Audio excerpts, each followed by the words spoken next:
Ebiwoobe, amaziga n'okwaziirana bibuutikidde amaka g'abadde munnakatemba era omuyimbi munnabyabufuzi Omurongo Kato Lubwama bwe babadde batuusizza omulambo gwe mu maka ge wali e Mutundwe.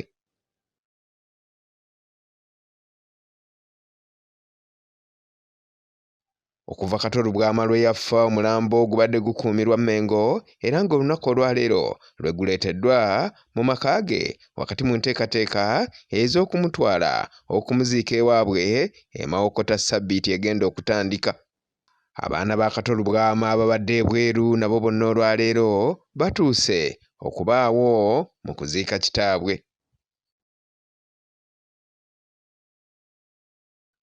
Abamu ku bakungubazi ababadde mu maka ga Kato Lubwama olwaleero kubaddeko n'omumyuka wa sipiika wa Palamenti era ng'ono atendereza Kato Lubwama n'asaba bannayuganda bonna okumutwala ng'ekyokulabirako.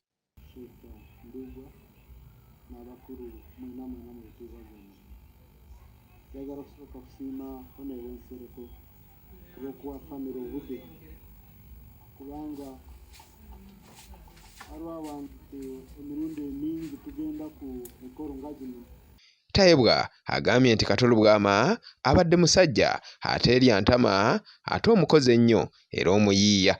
Nze sirina sayidi gye mbadde mutwalirako. Kati abadde mukwano gwange, personal friend. Kozi nze sirina mikwano mingi. Abadde mukwano gwange sekiriiko kya byabufuzi oba kya byamizannyo.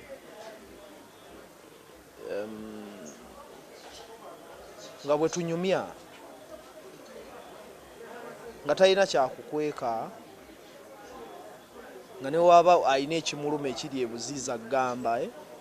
Abakungubazi abalala bangi okubadde bannabyabufuzi, abayimbi n'abantu abalala ba bulijjo Kato Lubwama bamwogerako lutakoma.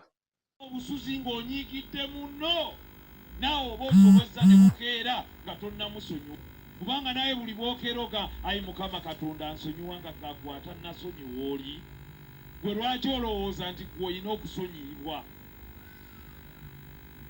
So humanity without forgiveness is a true trait of hypocrisy. Unambuusi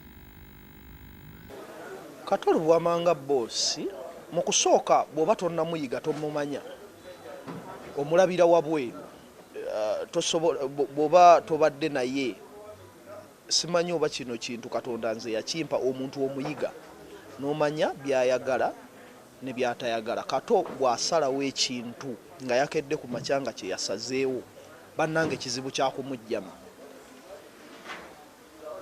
kubanga ekisooka alabika bw'aba akisalawo asooka kutunuulira byonna, naye nze ekyannyambako nti bw'omanya okumanya standi ye nti yeeno